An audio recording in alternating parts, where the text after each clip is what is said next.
ನೀವೀಗ ಕೇಳುತ್ತಿದ್ದೀರಾ ಮಾಹಿತಿ ಖಜಾನೆಯ ಕಾರ್ಯಕ್ರಮಗಳನ್ನು.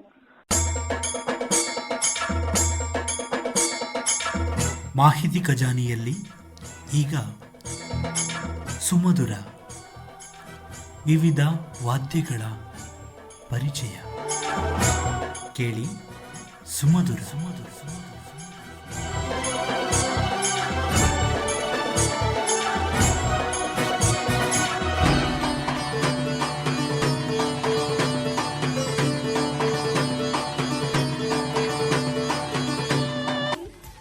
ಬೆಲ್ ಐಕಾನ್ ಅನ್ನು ಕ್ಲಿಕ್ ಮಾಡುವುದರ ಮೂಲಕ ಸಬ್ಸ್ಕ್ರೈಬ್ ಆಗಿ.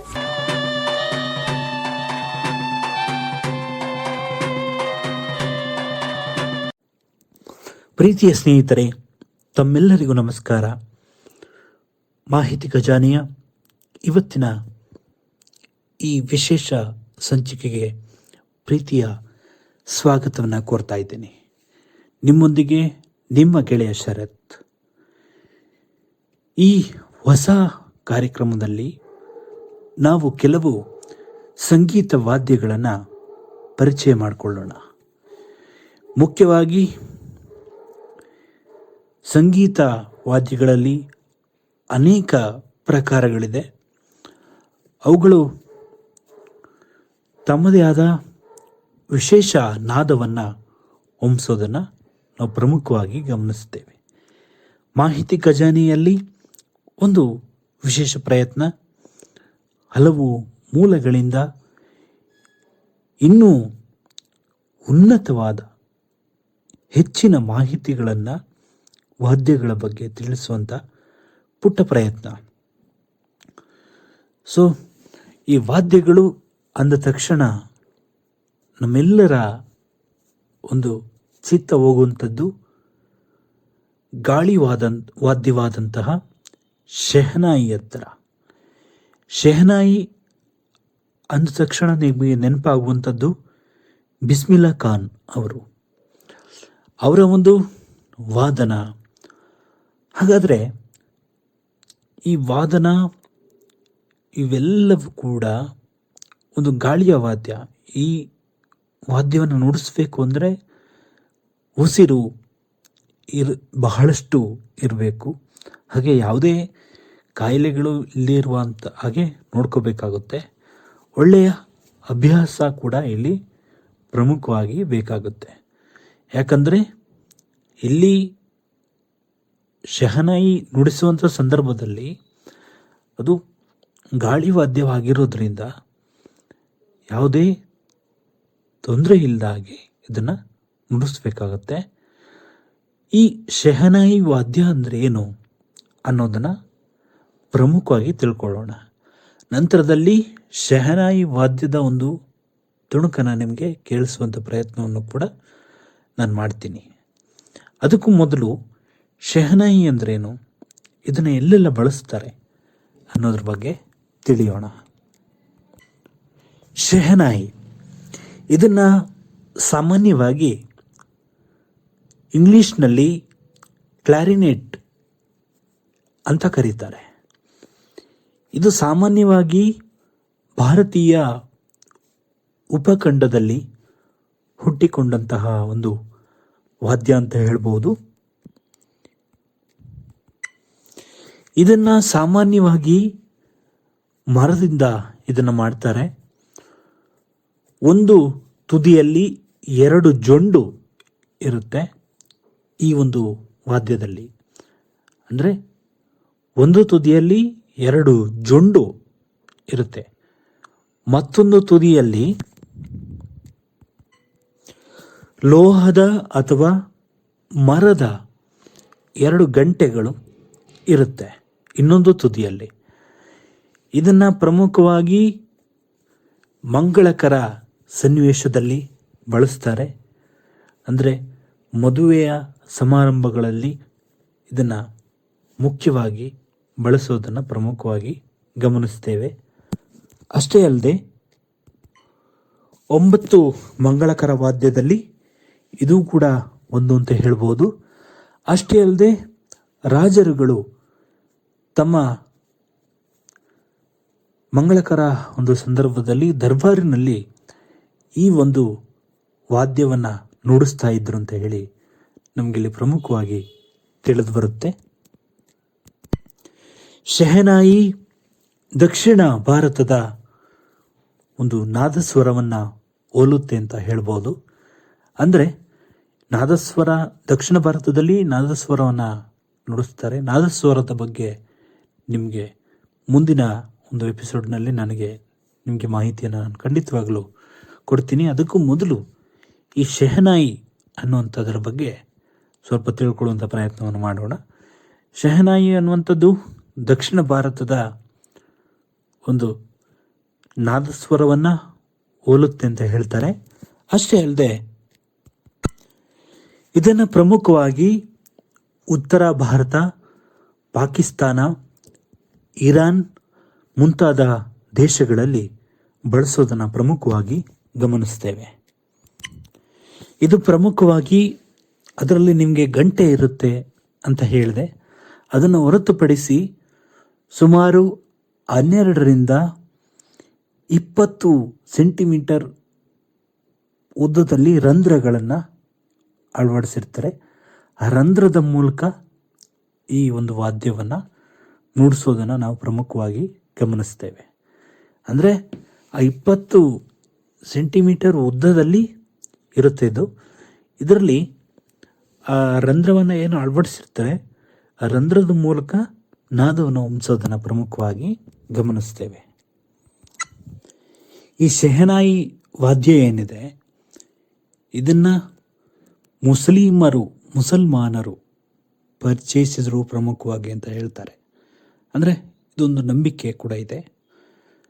ಮೊಘಲ್ ಚಕ್ರವರ್ತಿಯ ಕಾಲದಲ್ಲಿ ಈ ಒಂದು ವಾದ್ಯವನ್ನು ಅವರು ಹೆಚ್ಚಾಗಿ ಬಳಸ್ತಾ ಇದ್ರು ಅಂತ ಹೇಳಿ ಇಲ್ಲಿ ನಾವು ಪ್ರಮುಖವಾಗಿ ತಿಳ್ಕೊಳ್ಬೋದು. ಅಂದರೆ ಈ ಶೆಹನಾಯಿ ಅನ್ನುವಂಥ ವಾದ್ಯವನ್ನು ಈ ಮುಸಲ್ಮಾನರು ಹೆಚ್ಚಾಗಿ ಬಳಸ್ತಿದ್ರಿಂದ ಅವರು ಮೊದಲಿಗೆ ನಮ್ಮ ಭಾರತದ ದೇಶಕ್ಕೆ ಇದನ್ನು ಮೊದಲಿಗೆ ಪರಿಚಯಿಸಿದ್ದು ಅಂತ ಹೇಳ್ಬೋದು. ಅಷ್ಟೇ ಅಲ್ಲದೆ ಬಿಸ್ಮಿಲ್ಲಾ ಖಾನ್ ರವರು ಈ ಒಂದು ವಾದ್ಯವನ್ನು ಪ್ರಮುಖವಾಗಿ ಪರಿಚಯಿಸುವಲ್ಲಿ ಯಶಸ್ವಿಯಾಗಿದ್ದಾರೆ. ಅಷ್ಟೇ ಅಲ್ಲದೆ ಸನಾದಿ ಅಪ್ಪಣ್ಣ ಅನ್ನುವಂತಹ ಒಂದು ಚಲನಚಿತ್ರದಲ್ಲಿಯೂ ಕೂಡ ಈ ಒಂದು ಶೆಹನಾಯಿ ಒಂದು ವಾದ್ಯದ ಒಂದು ನಾದವನ್ನು ಬಳಸಿದ್ದಾರೆ. ಅದನ್ನು ಕೂಡ ನೀವು ಕೇಳ್ಬೋದು. ನಂತರದಲ್ಲಿ ಈ ವಾದ್ಯಕ್ಕೆ 20ನೇ ಶತಮಾನದವರೆಗೂ ಕೂಡ ಶಾಸ್ತ್ರೀಯ ಒಂದು ಸ್ಥಾನಮಾನವನ್ನು ನೀಡಲಾಯಿತು. ಈ ವಾದ್ಯವನ್ನು ಪ್ರಮುಖವಾಗಿ ಶಾಸ್ತ್ರೀಯ ಸ್ಥಾನವನ್ನು ನೀಡೋದ್ರ ಮೂಲಕ 20ನೇ ಶತಮಾನದಿಂದ ಶಾಸ್ತ್ರೀಯ ಸ್ಥಾನಮಾನವನ್ನು ನೀಡಿ ಶಾಸ್ತ್ರೀಯ ಸಂಗೀತ, ಹಿಂದೂಸ್ತಾನಿ ಸಂಗೀತ ಹಾಗೆ ಕರ್ನಾಟಕ ಸಂಗೀತ ಈ ಎಲ್ಲ ಪ್ರಕಾರಗಳಲ್ಲಿಯೂ ಕೂಡ ಪ್ರಮುಖವಾಗಿ ಬಳಸ್ತಾ ಇರೋದನ್ನು ನಾವಿಲ್ಲಿ ಪ್ರಮುಖವಾಗಿ ಗಮನಿಸ್ತೇವೆ. ಹಾಗೆ ಮುಸಲ್ಮಾನರ ಒಂದು ನೌಬತ್ ಅನ್ನುವಂಥ ಒಂದು ಮೇಳ, ಈ ಮೇಳದಲ್ಲಿಯೂ ಕೂಡ ಈ ಶೆಹನಾಯಿಯನ್ನು ಬಳಸಿ ಹಲವಾರು ಡ್ರಮ್ ಪ್ಲೇಟ್ ಇವುಗಳನ್ನು ಬಳಸಿಕೊಂಡು ಈ ಹಲವಾರು ವಾದ್ಯಗಳ ಜೊತೆಯಲ್ಲಿ ಇದನ್ನು ಬಳಸ್ತಾ ಇರೋದನ್ನು ಪ್ರಮುಖವಾಗಿ ನಾವಿಲ್ಲಿ ಗಮನಿಸ್ಬೋದು. ನಂತರದಲ್ಲಿ ವಾದ್ಯದ ನಾದ ಹಾಗೆ ಅದರ ಒಂದು ಸುಧಾರಣೆಗಾಗಿ ಕೆಲವೊಂದು ಮಾರ್ಪಾಡುಗಳನ್ನು ಮಾಡಲಾಯಿತು. ಅಂದರೆ ವಾದ್ಯದಲ್ಲಿ ನಾದ ಹೆಚ್ಚು ಸುಮಧುರವಾಗಿ ಕೇಳಿಸ್ಬೇಕು ಅನ್ನೋ ಉದ್ದೇಶದಿಂದ ಆ ನಾದದಲ್ಲಿ ಆ ಒಂದು ವಾದ್ಯದಲ್ಲಿ ಬದಲಾವಣೆಯನ್ನು ತರೋದ್ರ ಮೂಲಕ ಇಲ್ಲಿ ಪ್ರಮುಖವಾಗಿ ಅದನ್ನು ನಾವು ಗಮನಿಸ್ಬೋದು. ಅಂದರೆ ಅದನ್ನು ನಾದ ಹೆಚ್ಚಿಸೋದಕ್ಕೋಸ್ಕರ ಕೆಲವೊಂದು ಮಾರ್ಪಾಡುಗಳನ್ನು ಮಾಡಿರೋದನ್ನು ಪ್ರಮುಖವಾಗಿ ಗಮನಿಸ್ತೇವೆ. ಇದನ್ನು ಮಾರ್ಪಾಡು ಮಾಡಿದ್ರಿಂದ ಏನಾಯಿತು ಅಂದರೆ ಸಂಗೀತದಲ್ಲಿ ಶಾಸ್ತ್ರೀಯವಾಗಿ ಕೆಲವೊಂದು ರಾಗಗಳು ಹಾಗೆ ಶೆಹನಾಯಿಯನ್ನು ನುಡಿಸುವಂತಹ ವ್ಯಕ್ತಿ ಆ ನುಡಿಸುವಂತಹ ಸೌಂದರ್ಯ, ಹಾಗೆ ಅವರು ಕೊಡ್ತಿದ್ದಂತಹ ಒಂದು ನಾದಕ್ಕೆ ಕೊಡ್ತಿದ್ದಂತಹ ಒಂದು ಸುಮಧುರ, ಅವೆಲ್ಲವೂ ಕೂಡ ಹೆಚ್ಚುತ್ತಾ ಹೋಯಿತು. ಅಂದರೆ ಮೊದಲು ಈ ವಾದ್ಯವನ್ನು ಕಂಡಿಡಿದಾಗ ಹೇಗಿತ್ತು, ಅವಾಗಲಿಗಿಂತ ಈ ಮಾರ್ಪಾಡು ಮಾಡಿದಾಗ ಶಹನಾಯಿ ನುಡಿಸುವಂತಹ ವ್ಯಕ್ತಿ ಏನಿದ್ದಾರೆ ಅವರು ಆ ನುಡಿಗಾರಿಕೆಯನ್ನು ಹೆಚ್ಚಿಸಿಕೊಳ್ಳೋದಕ್ಕೆ ಇದು ಸಹಾಯಕವಾಗಿ ನಿಲ್ತು ಅಂತ ನಾವು ಹೇಳ್ಬೋದು. ಇನ್ನು ಪ್ರಮುಖವಾಗಿ ಬನಾರಸ್ಗೆ ಸೇರಿದಂತಹ ಛೋಟೆ ಖಾನ್ ರವರ ಶಿಷ್ಯರಾದಂತಹ ಗೌರಿಶಂಕರ್ ಹಾಗೆ ನಂದಲಾಲ್ ಅಂತಕ್ಕಂತಹ ಈ ವಾದ್ಯವನ್ನು ನುಡಿಸುವಂಥವರು ಈ ಒಂದು ವಾದ್ಯದ ಒಂದು ಮಾತೃಪ್ರೇಮ, ಅಂದರೆ ಈ ವಾದ್ಯಕ್ಕೆ ಇರುವಂತಹ ಪ್ರಾಮುಖ್ಯತೆಯನ್ನು ತಿಳಿಸ್ಕೊಟ್ರು. ಹಾಗೆ ಛೋಟೆ ಖಾನ್ ರವರಿಂದ ಕಲಿತಂತಹ ವಿದ್ಯೆಯನ್ನು ಇವರು ಸಂಪೂರ್ಣವಾಗಿ ಬಳಸಿಕೊಂಡು ಅದನ್ನು ಒಬ್ಬ ಅತ್ಯುತ್ತಮ ಶಹನಾಯಿ ವಾದಕರಾಗಿ ಮುಂದೆ ಬಂದರು ಅಂತ ಹೇಳ್ಬೋದು. ನಂತರದಲ್ಲಿ ನಿಮಗೆಲ್ರಿಗೂ ಗೊತ್ತೇ ಇದೆ, ಬಿಸ್ಮಿಲ್ಲಾ ಖಾನ್ ರವರಿಂದ ಈ ಒಂದು ಸಂಗೀತ ವಾದ್ಯ ದೇಶ ವಿದೇಶದಲ್ಲಿ ರಾಷ್ಟ್ರೀಯ ಅಂತಾರಾಷ್ಟ್ರೀಯ ಮಟ್ಟದಲ್ಲಿಯೂ ಕೂಡ ಖ್ಯಾತಿಯನ್ನು ಪಡ್ಕೊಂಡಿದೆ ಅಂತ ಹೇಳ್ಬೋದು. ಪ್ರಮುಖವಾಗಿ ಅದರ ಟೋನ್ ಮತ್ತು ಟಿಂಬ್ರೆ ಅಂತಕ್ಕಂಥದ್ದು ಕಿವಿಯ ಮೇಲೆ ಶಾಂತವಾಗಿ ಬೀಳುತ್ತೆ. ಹಾಗೆ ಆ ಒಂದು ನಾದ ಎಲ್ಲರನ್ನ ಕೂಡ ಮಂತ್ರಮುಗ್ಧರನ್ನಾಗಿಸುತ್ತೆ. ಹಾಗೆ ಅವರು ನುಡಿಸುವಂಥ ಸಂದರ್ಭದಲ್ಲಿ ಆ ರಾಗ, ಆ ಹಾಡು ಎಲ್ಲರಿಗೂ ಕೂಡ ಪ್ರಿಯವಾಗಿ ನಿಲ್ಲೋದನ್ನು ಪ್ರಮುಖವಾಗಿ ಗಮನಿಸ್ತೇವೆ. ಇನ್ನು ಇದನ್ನು ಉತ್ತರ ಭಾರತದಲ್ಲಿ ಪ್ರಮುಖವಾಗಿ ಬಳಸ್ತಾರೆ. ಇದು ಡಬಲ್ ರೀಡ್ ವಾದ್ಯ ಆಗಿರುತ್ತೆ. ಇದು ನಾದಸ್ವರಕ್ಕಿಂತ ಚಿಕ್ಕದಾಗಿರುತ್ತೆ. ಅಂದರೆ ಇದು ಪ್ರಮುಖವಾಗಿ ಡಬಲ್ ರೀಡ್ ಇರುತ್ತೆ ಇದರಲ್ಲಿ. ಇದು ಸಂಗೀತ ಬಲ್ಲವರಿಗೆ ಇದರ ಬಗ್ಗೆ ಎಲ್ಲ ತಿಳಿದಿರುತ್ತೆ. ಸೊ ಹಾಗಾಗಿ ನಾನಿಲ್ಲಿ ಪ್ರಮುಖವಾಗಿ ಕೆಲವೊಂದಷ್ಟು ಮಾಹಿತಿಗಳನ್ನು ನೀಡ್ತಾ ಇದ್ದೀನಿ ನೋಡಿ. ಇದು ಡಬಲ್ ರೀಡನ್ನು ಹೊಂದಿರುತ್ತೆ, ಚಿಕ್ಕದಾಗಿರುತ್ತೆ, ನಾದಸ್ವರಕ್ಕಿಂತ ಚಿಕ್ಕದಾಗಿರುತ್ತೆ ಈ ವಾದ್ಯ. ಇನ್ನು ಇದರ ಗಾತ್ರ ನೋಡೋದಾದರೆ 1 ರಿಂದ 1.5 ಅಡಿ ಗಾತ್ರ ಇರುತ್ತೆ. ಇದು ಪ್ರಮುಖವಾದಂಥ ವಿಷಯ ಅಂತ ಹೇಳ್ಬೋದು. ಇದನ್ನು ಪ್ರಮುಖವಾಗಿ ಕೆಳಗಿನ ಒಂದು ಲೋಹದ ಗಂಟೆಯನ್ನು ಹೊರತುಪಡಿಸಿ ಇದನ್ನು ಸಂಪೂರ್ಣವಾಗಿ ಮರದಿಂದ ಮಾಡಲ್ಪಟ್ಟಿದೆ. ಇದರ ಆಕಾರ ಬೋರ್ ಶಂಕುವಿನ ಆಕಾರದಲ್ಲಿರುತ್ತೆ. ಒಟ್ಟು 7 ರಂಧ್ರಗಳನ್ನು ಒಳಗೊಂಡಿರುತ್ತೆ. ಇನ್ನು ಪಿಚ್ಚನ್ನು ಸರಿ ಹೊಂದಿಸೋದಕ್ಕೆ ಇಲ್ಲಿ ಒಂದು ಕೆಳಗಿನ ಒಂದು ಕಾಂಡ, ಅದರಲ್ಲಿ ಡಬಲ್ ರೀಡ್ ಅನ್ನು ಅಳವಡಿಸಲಾಗಿದೆ. ಅಂದರೆ ಈ ಪಿಚ್ಚನ್ನು ಸರಿಪಡಿಸೋದಕ್ಕೆ ಯಾವ ಪಿಚ್ಗೆ ಬೇಕೋ ಆ ಪಿಚ್ಗೆ ಸರಿ ಹೊಂದಿಸ್ಕೊಳ್ಳೋದಕ್ಕೆ ಒಂದು ರೀತಿಯ ಬೀಗದ ಕೀಯ ಆಕಾರದಲ್ಲಿ ಒಂದು ಕೆಳಗಿನ ಭಾಗದಲ್ಲಿ ನಿಮಗೆ ಈ ಒಂದು ರೀತಿಯ ಪಿಚ್ಚನ್ನು ಸರಿ ಹೊಂದಿಸುವಂಥ ಒಂದು ಸಾಧನವನ್ನು ಅಳವಡಿಸಲಾಗಿರುತ್ತೆ. ಆ ರೀಡನ್ನು ಏನು ಅಳವಡಿಸಿದ್ದಾರೆ ಅದು ವಾದ್ಯದ ಮೇಲ್ಭಾಗದಿಂದ ಹೊರಬರೋದನ್ನು ನಾವು ಪ್ರಮುಖವಾಗಿ ಗಮನಿಸ್ತೇವೆ. ಇನ್ನು ಇದನ್ನು ಹೇಗೆ ನುಡಿಸ್ತಾರೆ ಅಂತ ನೋಡೋದಾದರೆ ಇದು ಒಂದು ರೀತಿ ಕೊಳಲಿನ ರೀತಿಯಲ್ಲಿರುತ್ತೆ. ನಿಮಗೆ 12 ರಂಧ್ರಗಳಿರುತ್ತದೆ, ಆವಾಗಲೇ ನಿಮಗೆ ಹೇಳಿದ್ದೀನಿ ನಾನು. ಅದಷ್ಟೇ ಅಲ್ಲದೆ ಇದು ಉಸಿರಾಟದಿಂದ ಒಳಗೊಂಡಿರುವಂಥ ವಾದ್ಯ. ಅಂದರೆ ಉಸಿರು ಬೇಕು, ಗಾಳಿಯಿಂದ ನುಡಿಸ್ತಕ್ಕಂಥ ವಾದ್ಯ ಅಂತ ನಿಮಗೆಲ್ರಿಗೂ ಗೊತ್ತಿದೆ. ಸೊ ಈ ವಾದ್ಯವನ್ನು ನುಡಿಸ್ಬೇಕು ಅಂದರೆ ನೀವು ಆ ಗಾಳಿಯ ಚಲನೆ ಹೇಗಿರಬೇಕು, ಹಾಗೆ ಸಂಗೀತದ ಒಂದು ಅಭ್ಯಾಸ ಶಾಸ್ತ್ರೀಯವಾಗಿ ಇರ್ಬೋದು ಅಥವಾ ಹಿಂದೂಸ್ತಾನಿ, ಶಾಸ್ತ್ರೀಯ, ಕರ್ನಾಟಿಕ್ ಈ ರೀತಿಯ ಸಂಗೀತ ಪ್ರಕಾರಗಳಿದೆ. ಆ ಪ್ರಕಾರದಲ್ಲಿ ಯಾವ್ದಾರ ಒಂದು ಪ್ರಕಾರದಲ್ಲಿ ಅವರು ಜ್ಞಾನವನ್ನು ಪಡೆದಿರಬೇಕು. ಈ ವಾದ್ಯವನ್ನು ನುಡಿಸ್ಬೇಕು ಅಂದರೆ ಯಾವುದೇ ಹಾಡುಗಳನ್ನು ನುಡಿಸುವಂಥ ಸಂದರ್ಭದಲ್ಲಿ ಆಯಾ ಸ್ವರಗಳಿಗೆ ಯಾವ ಯಾವ ಒಂದು ನಾದವನ್ನು ಹೊಮ್ಮಿಸ್ಬೇಕು ಅದನ್ನೇ ಹೊಮ್ಮಿಸ್ಬೇಕಾಗತ್ತೆ. ಇದು ಕೇವಲ 12 ರಂಧ್ರಗಳ ಮೂಲಕ ನೀವು ನುಡಿಸುವಂಥ ಪ್ರಕ್ರಿಯೆಯನ್ನು ನಡೆಸಬೇಕಾಗುತ್ತೆ.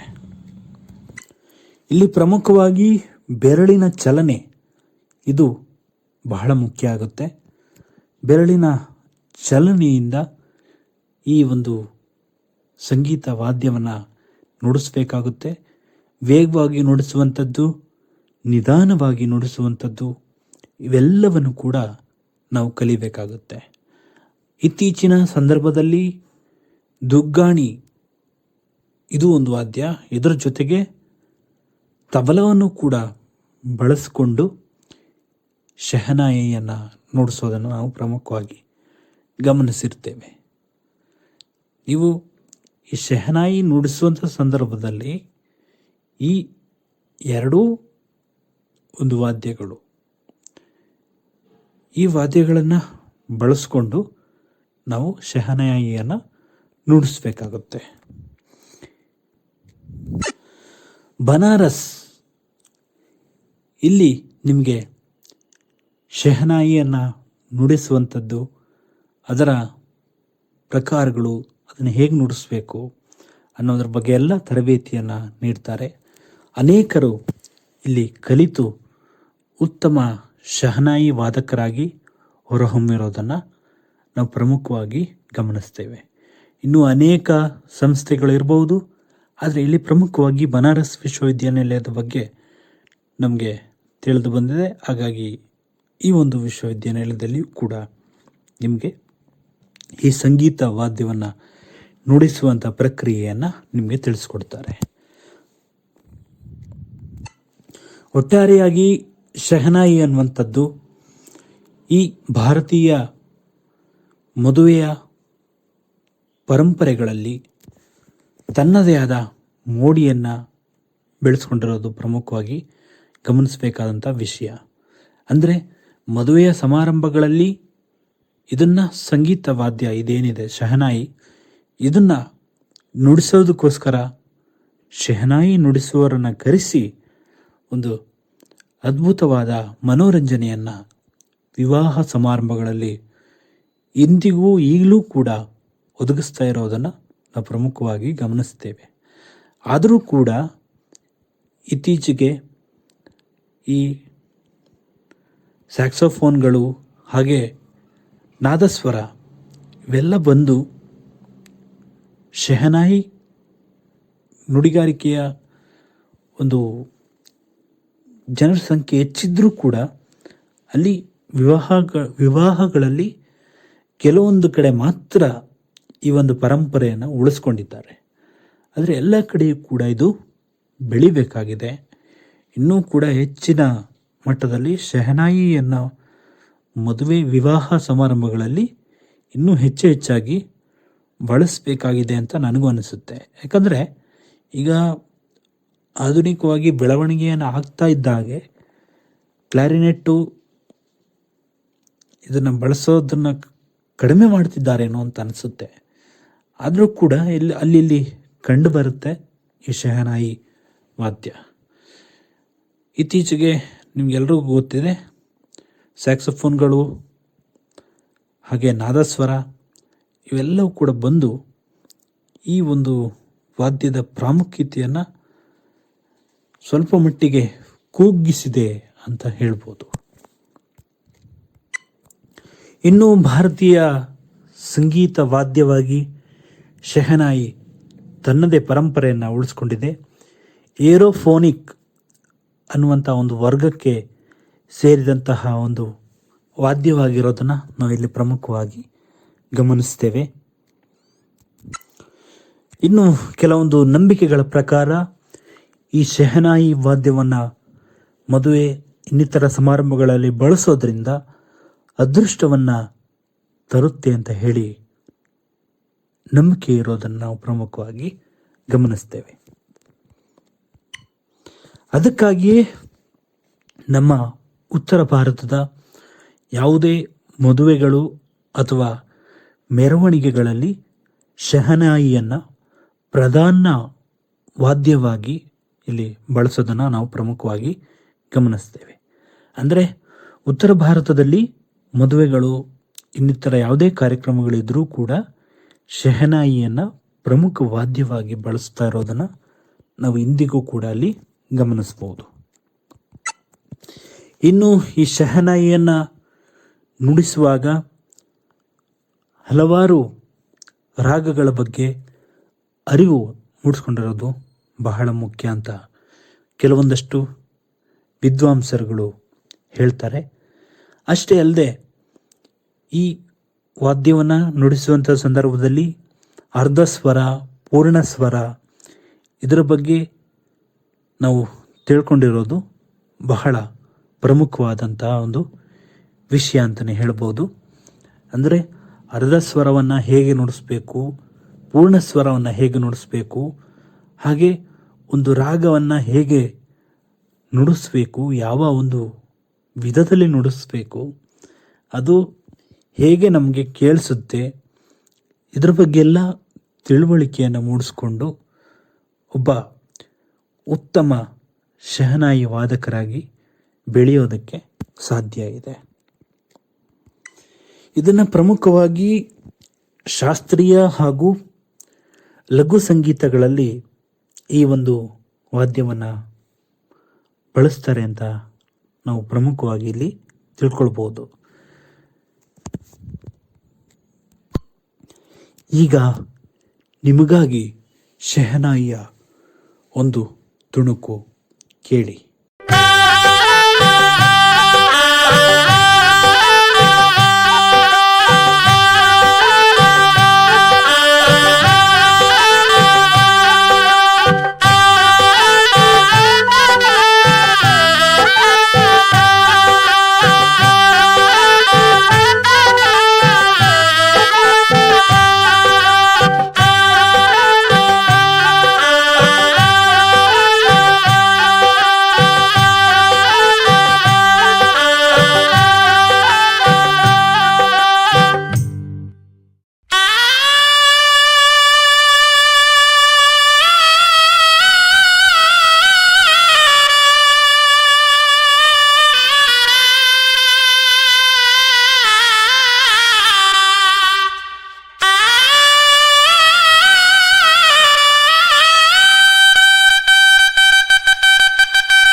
ಕೇಳಿದ್ರಲ್ಲ, ಇಂತಹ ಅದ್ಭುತವಾದ ಈ ವಾದ್ಯದ ಬಗ್ಗೆ ಇಲ್ಲಿಯವರೆಗೆ ಸಂಪೂರ್ಣವಾಗಿ ನಿಮಗೆ ತಿಳಿಸುವಂಥ ಪ್ರಯತ್ನ ಆಗಿತ್ತು. ಈ ಪ್ರಯತ್ನ ಪ್ರತಿ ಶುಕ್ರವಾರ ನಿಮಗಾಗಿ ಬರ್ತಾ ಇರುತ್ತೆ. ಹಲವಾರು ವಾದ್ಯಗಳ ಬಗ್ಗೆ ನಾವು ತಿಳಿಯುವಂಥ ಪ್ರಯತ್ನವನ್ನು ಮಾಡೋಣ. ಹಲವು ಮೂಲಗಳಿಂದ ಮಾಹಿತಿಯನ್ನು ಸಂಗ್ರಹಿಸಿ ನಿಮಗೆ ನೀಡ್ತಾ ಇರ್ತೀನಿ. ಹಾಗಾಗಿ ನೀವು ಈ ಕಾರ್ಯಕ್ರಮವನ್ನು ಸಂಪೂರ್ಣವಾಗಿ ಕೇಳಿ. ಹಾಗೆ ಇನ್ನೂ ಸಬ್ಸ್ಕ್ರೈಬ್ ಮಾಡದೆ ನೋಡ್ತಾ ಇದ್ದರೆ ಈ ಕೂಡಲೇ ಸಬ್ಸ್ಕ್ರೈಬ್ ಮಾಡ್ಕೊಳ್ಳಿ. ಕರೆಂಟ್ ಸೆಟ್ಟಿಂಗಲ್ಲಿ ಆಲ್ ಅಂತ ಸೆಲೆಕ್ಟ್ ಮಾಡ್ಕೊಳ್ಳಿ. ಆವಾಗ ಮಾತ್ರ ನಾವು ಅಪ್ಲೋಡ್ ಮಾಡುವ ಎಲ್ಲ ವಿಡಿಯೋ ನೋಟಿಫಿಕೇಷನ್ ಕೂಡ ಫ್ರೀಯಾಗಿ ನಿಮಗೆ ಸಿಗುತ್ತೆ. ಯಾವುದೇ ದುಡ್ಡು ನಿಮ್ಮಿಂದ ಖರ್ಚಾಗೋದಿಲ್ಲ. ಸ್ನೇಹಿತರೆ, ಈ ಪ್ರಯತ್ನ ತುಂಬ ಶ್ರಮ ಇರುತ್ತೆ. ಹಾಗೆ ಹಲವಾರು ಮೂಲಗಳಿಂದ ನಾವು ಮಾಹಿತಿಯನ್ನು ಸಂಗ್ರಹಿಸಿ ನಿಮಗೆ ನೀಡ್ತೀವಿ. ಅದನ್ನು ಪರಿಶೀಲಿಸಿ ನೀಡುವಂಥ ಸಂದರ್ಭದಲ್ಲಿ ನೀವು ಇದನ್ನು ಕಲಿಬೇಕು ಅಂದರೆ ಹಲವಾರು ಒಂದು ಸಂಸ್ಥೆಗಳು ಹಾಗೆ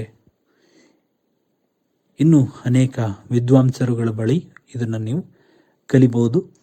ಈ ಕಲಿಕೆಗೆ ಸಂಬಂಧಪಟ್ಟಂತೆ ಮಾಹಿತಿಗಳನ್ನು ನಿಮ್ಮ ಸಂಗೀತ ಗುರುಗಳು ಅಥವಾ ವಿದ್ವಾಂಸರ ಬಳಿ ಕೇಳಿ ತಿಳಿದುಕೊಳ್ಳುವಂಥ ಪ್ರಯತ್ನವನ್ನು ನೀವು ಮಾಡ್ಬೋದು. ಮತ್ತೆ ಮುಂದಿನ ಕಾರ್ಯಕ್ರಮದಲ್ಲಿ ಸುಮಧುರ ವಾದ್ಯದ ಮತ್ತೊಂದು ಅದ್ಭುತ ಕ್ಷಣವನ್ನು ನಿಮ್ಮ ಮುಂದೆ ತರ್ತೀವಿ. ಮತ್ತೆ ಭೇಟಿಯಾಗೋಣ. ನಮಸ್ಕಾರ.